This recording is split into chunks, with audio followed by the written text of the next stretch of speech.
Prayers for peace in southern Sudan. Last year saw a major upsurge in violence here, with more than 2,500 people killed and over 250,000 displaced. Sudan is once again at a crossroads.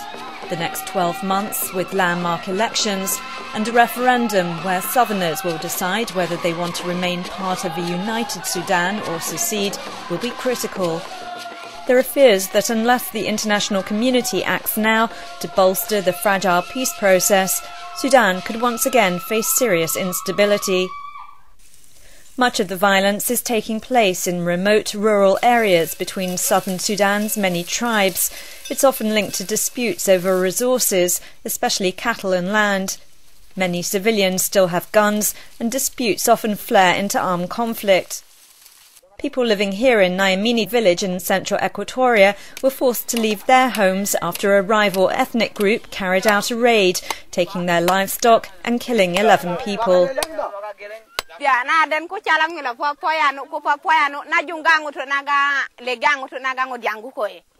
Other villagers are equally pessimistic.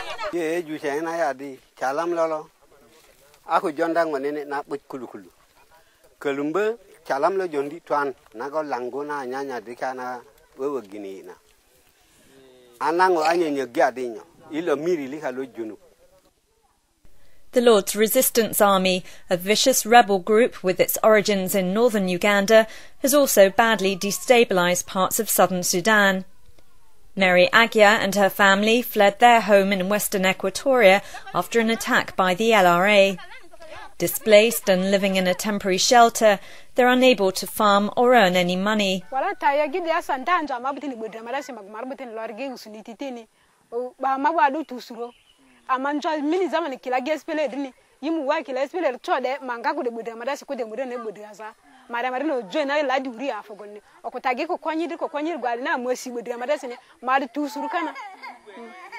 Her 14-year-old daughter, Fubi, is still traumatized.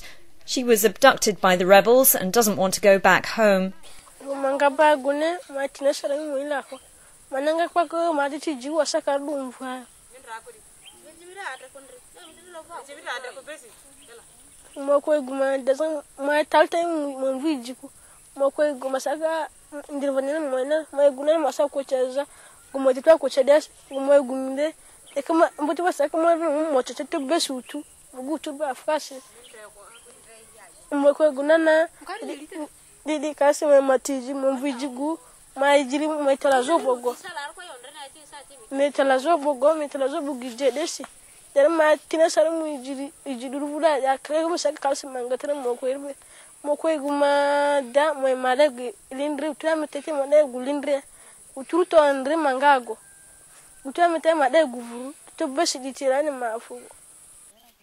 Violence is causing upheaval and undermining critically needed development.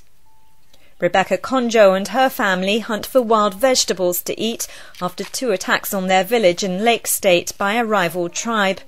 Chicken she'd raised with the help of an aid agency were stolen in the raids and family crops were lost.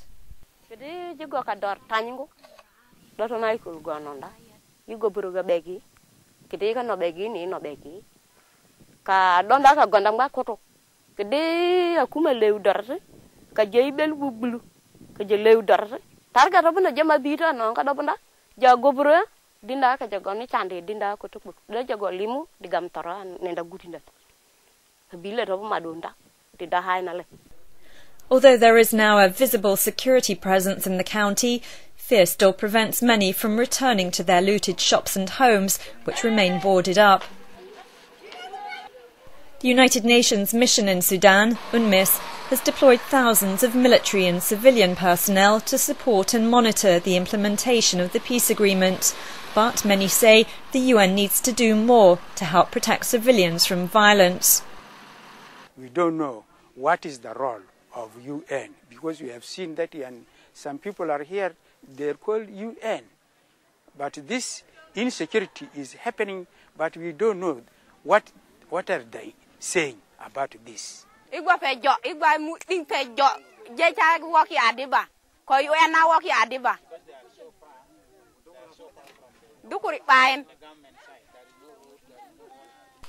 There are fears that national elections due later this year could spark further instability. These are worrying times. We don't really know how these tensions will be like when we draw closer to the election. But our hope and our prayer is God should help us, and also our friends, generally the international community, should not just be like spectators. They need to do something.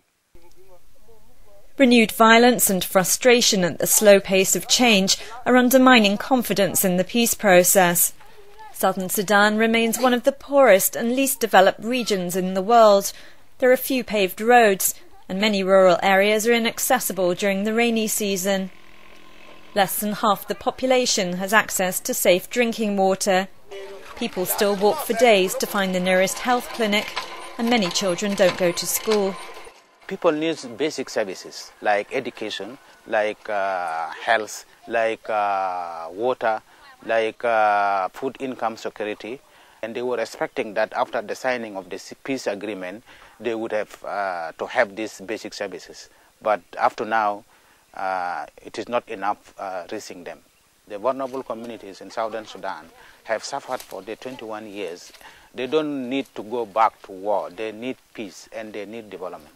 The government is now paying for teachers' salaries, but headmistress Lois Kayinwa says things are far from perfect. The government, they provide us with books, pencils, but no desks. This is what we are facing. Our children are sitting on the floor. No chairs for teachers and even no tables. Despite the problems, some in southern Sudan say there has been positive change.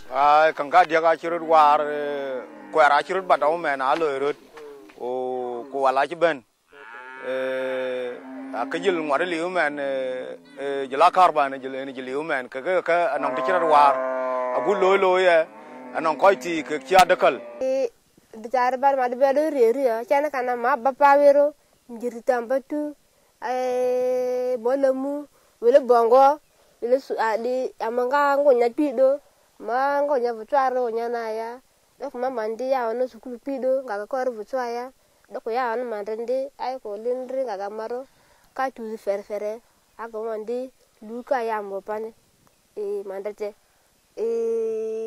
adagase dana mbodo nda ka motechi ago jigidu yuma dak bakode kana kana mama ro yumvaya agma mandai ko ma dune ditari awona jipete ngori amaterieru ma jumvula kazose ga woisi gage tawtorer nyare wolo na ya gana ma ko te junde girgisisi ya do mamande milena ma do rieru agullu ko ga mopa.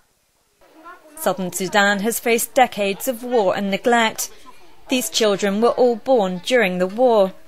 But with political will and urgent engagement by the international community, they now have the chance to grow up in peace.